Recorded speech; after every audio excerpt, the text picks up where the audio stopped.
Welcome back to the program. I'm Christine Nichlos, CEO and founder of People Science. And I'm Jessica Oberto, Chief Operating Officer of People Science. And this is Work Architects, which we consider ourselves work architects, right, Jess? Yes. Really busy this week. Today is July 22nd, 2026. Thanks again for joining us. On this program, we talk about the new world of work, specifically around talent acquisition / recruiting, aka recruiting, whatever you'd like to call it. People Science I founded the company in 1997, pretty much has devoted the entire organization for many years now, almost 30, I guess it'll be 30 years next year. Right. Or next year, next September, 30 years on how to solve tough talent acquisition challenges.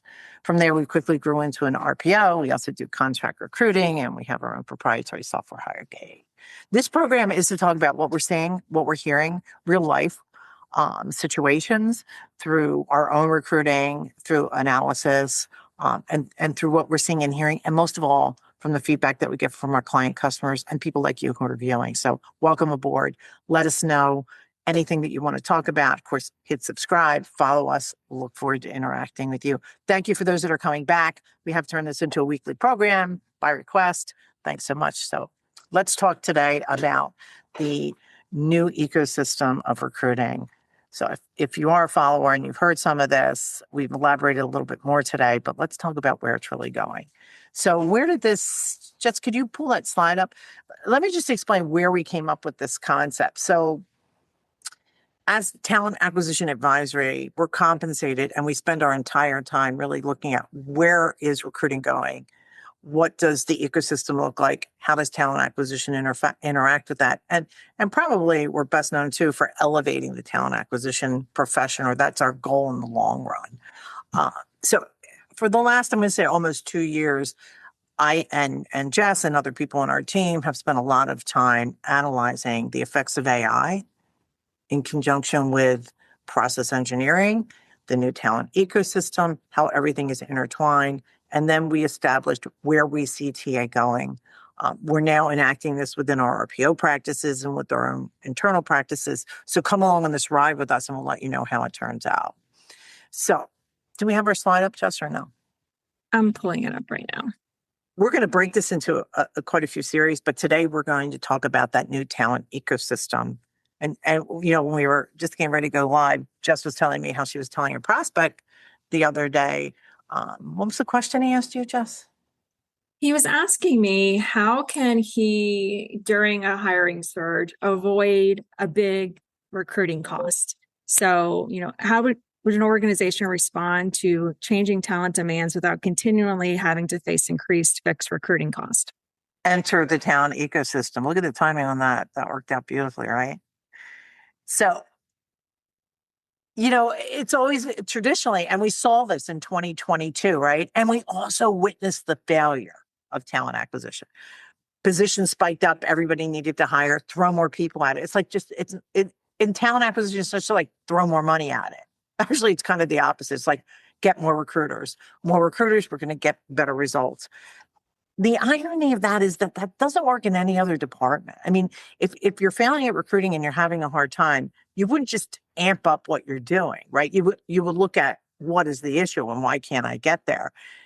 My sentiment on this when I talk to CEOs and when I talk to CFOs in particular is, well, you can't control the people factor. And they've built their own models and their own P&Ls around the uncontrollable factor of people, which in my opinion also influences that, well, business is down, hiring is down, let's lay off TA.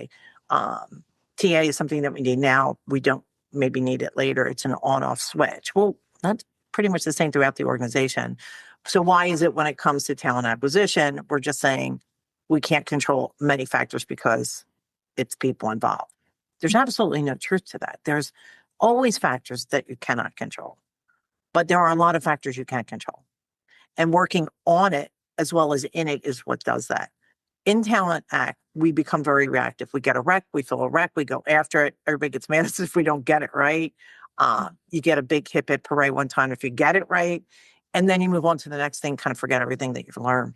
That's evidence of that is not just in the end game of hiring. It's in the struggle. It's in the disconnect with the hiring manager. It's in technology. It's systemic to talent acquisition. So now is the time when we can turn that around. We can make a big difference. Starting with understanding what is the new talent ecosystem, because it's no longer, this is the whole big ecosystem of people. This is, I think it's like 6.83 million people that are in the workforce. Who can we recruit, right? So we were talking about that in 2023, like looking at that sector. In the last 2 years, we've come across this differently. We've looked at it differently because of the way computing power, AI in particular, is affecting the world of work.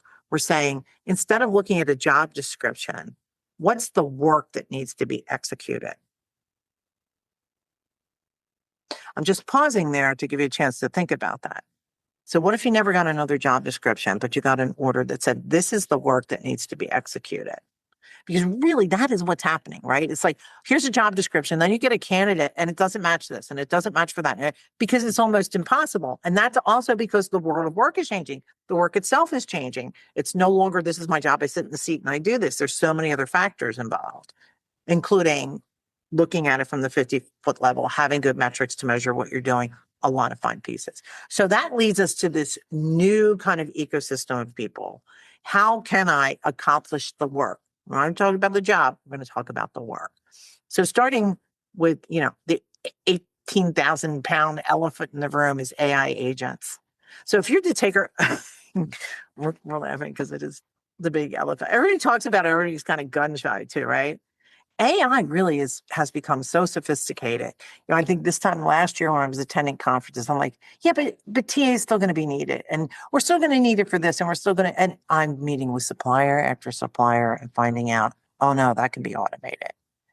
Pretty much everything in recruiting can be automated, and it is being automated. There's a lot of suppliers doing that now. Does it all work? No, I haven't found one that works all the way yet. And we keep looking, but I can tell you that the path is there to get there. And not only is the path there to get there, we're going to see even more of the automation get better as it not only becomes, quickly adaptable to what you need as far as recruiting is concerned, but it's also going to become adaptable at learning your business inside and out, far deeper than any one single person or brain can do, and bringing that talent back to your brain. So there's a lot of changes that are going on. So when we look at the work, the first thing we want to do is say, will this become a piece of work that will be accomplished through technology? And how is AI going to interface with that? What does that look like? And is that available to us today? So when we think about the ecosystem and work being executed through AI, I believe the future of recruiting is that we're going to need to know, let's say you're supporting customer service. We're going to need to know all the automation that exists to accomplish that work for customer service. And then we become the resource that says, this is the work that needs to be accomplished. This segment of the work, I feel like I have a supplier or a vendor or technology that can accomplish it smarter, faster, easier, and for less money. And then I, as the recruiter, now become a lot more than a recruiter. I become the advisor. I become the liaison to the vendor. I become the guy who's not only doing that, this is the point in time too, where we can make those recommendations to the vendors. Don't go in this direction, move in that direction. My company's going to need this. How can you customize that for me? Just if we talk about the early days of ATSs, there were some that did that. And when they came out of the chute, they were a better product than the end. Absolutely. And again, like you said, Christine, I think it's important that, the question isn't where can we add AI? It's where is the work breaking down today and where can AI improve that outcome? But still understanding that organizations are going to need humans to manage those relationships, evaluate nuances, make sure there's compliance and fairness, and really connect hiring decisions to the business needs, building those relationships. Becoming a concierge, we call it work architects. It's also, a concierge of understanding these.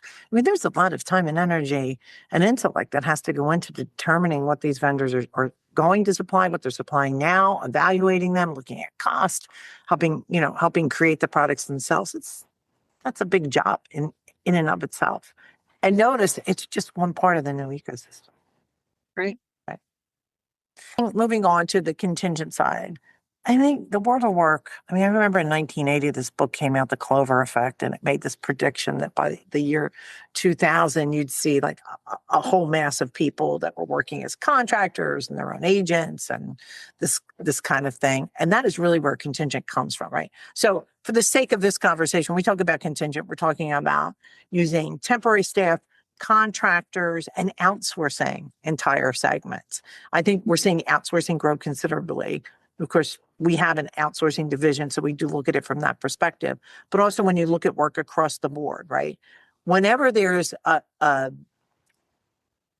large market shift or something comes into your market, quite often it's a very smart decision. And if you look behind the curtains at McDonald's, most of CVS, of IBM, of a lot of the larger organizations that have been around for a while, when something new comes out, they babysit it from a perspective. They watch it, they engage it, right?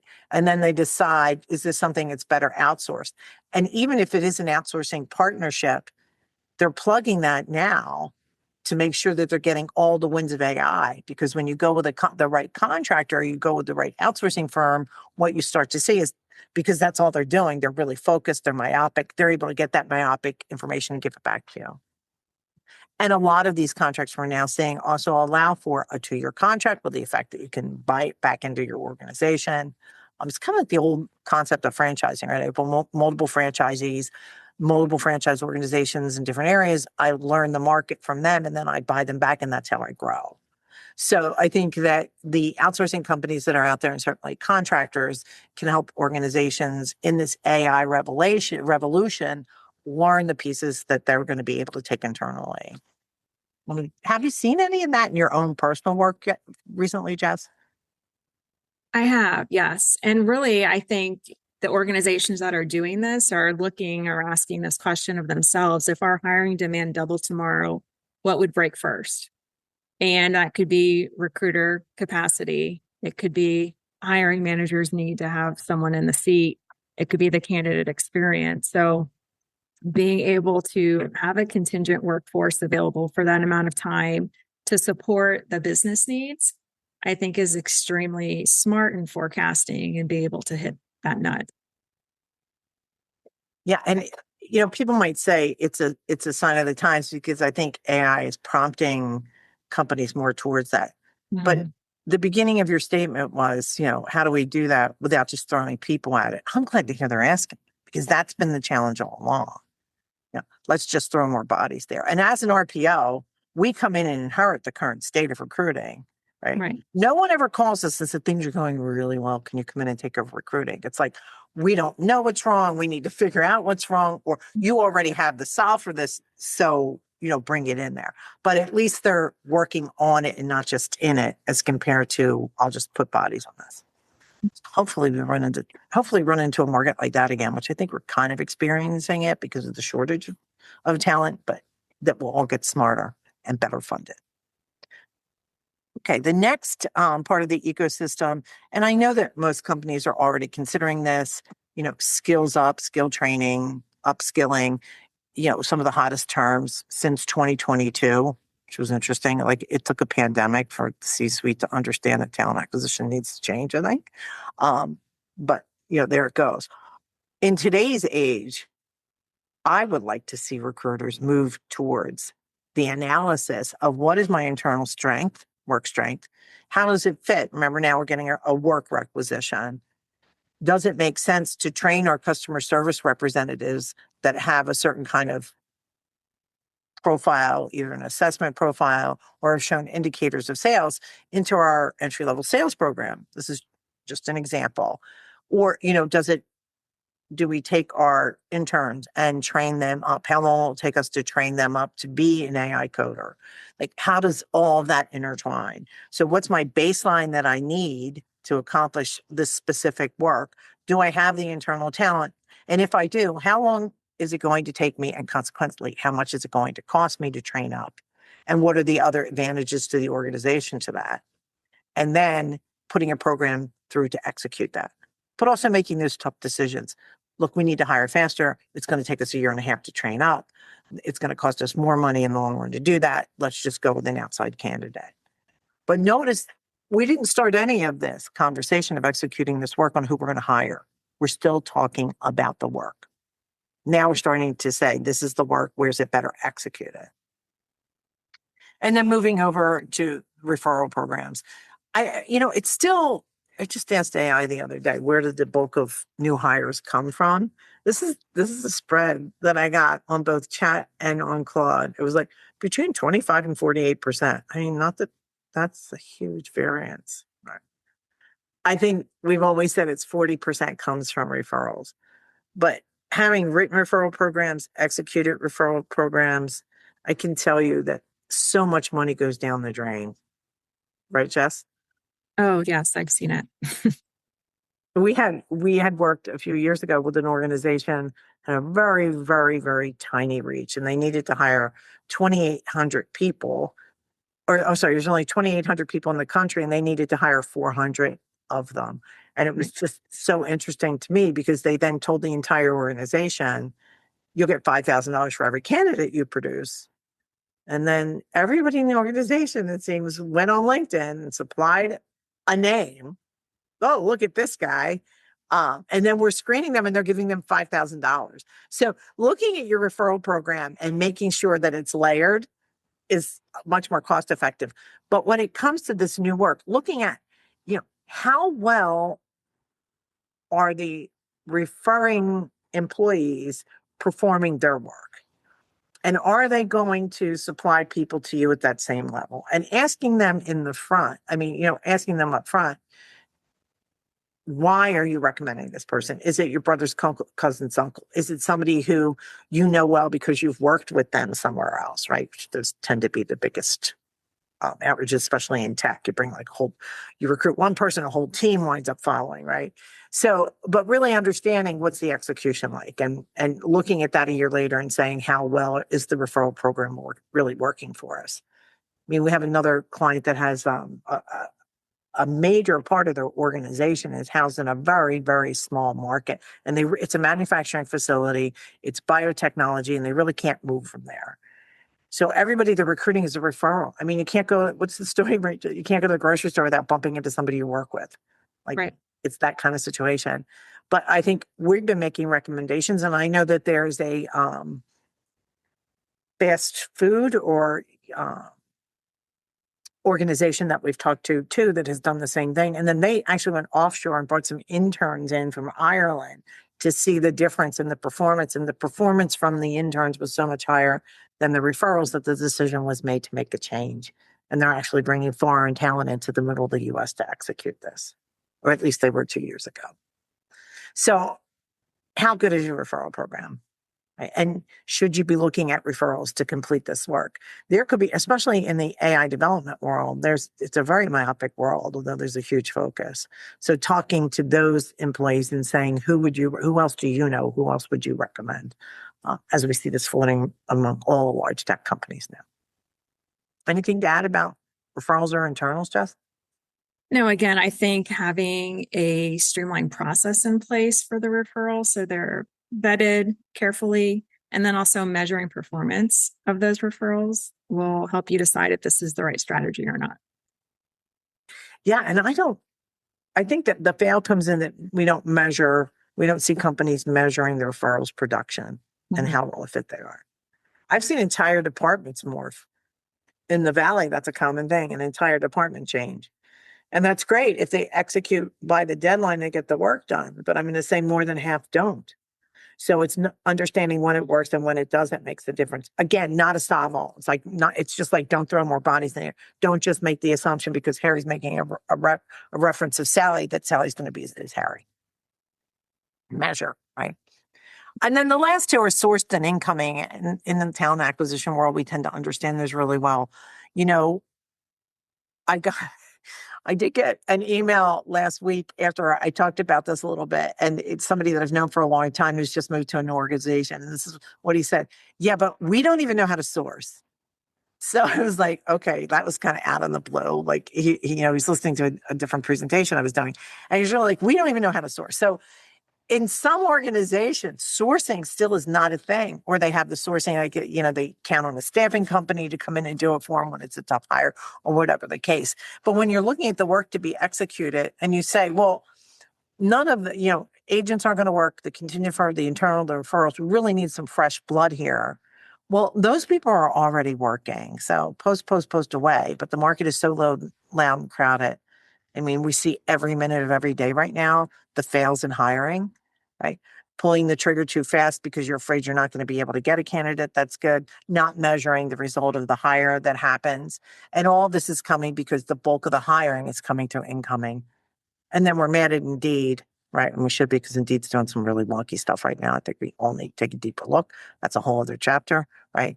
The Workday lawsuit that's out there. I mean, really owning and understanding what's happening. We hear these things and it becomes overwhelming. Wait a minute, if Workday is my ATS, I can't really control what they're doing, right? No, that narrative is now changing, right?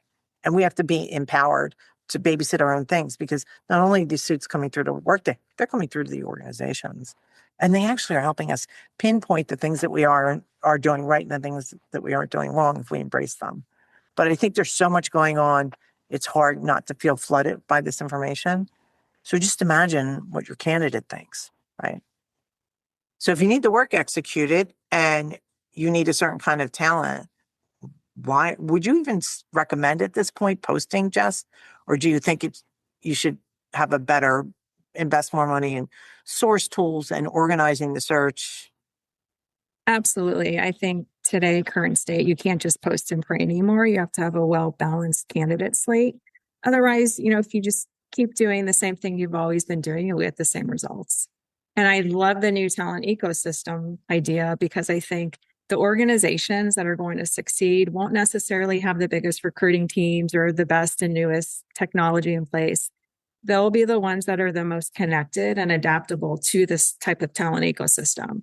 So they're looking at people, process, data, technology, and flexibility just to help them meet the needs of the business. So why narrow yourself to one way of recruiting when I think the new talent ecosystem really gives you a lot more flexibility and capability to find the right hires at the right time?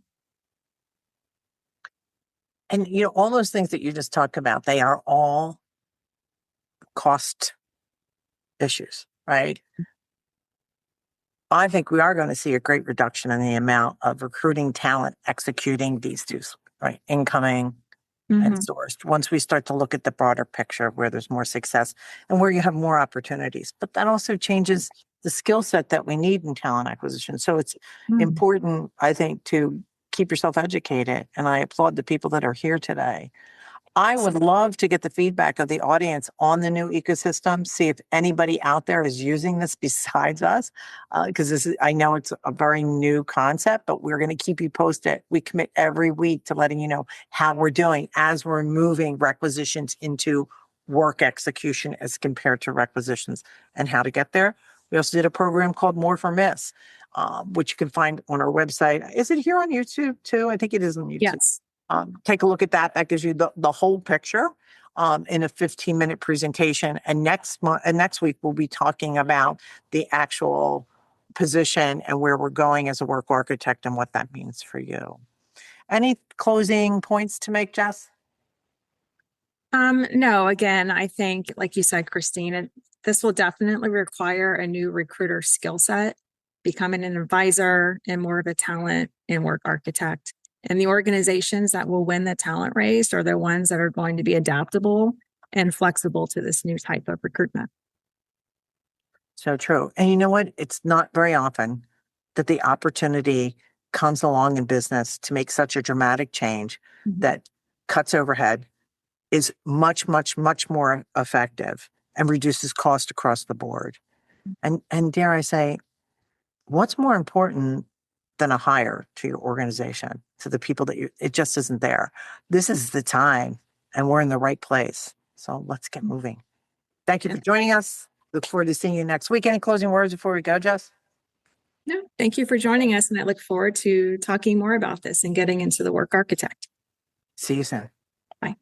Bye now. Hi, welcome.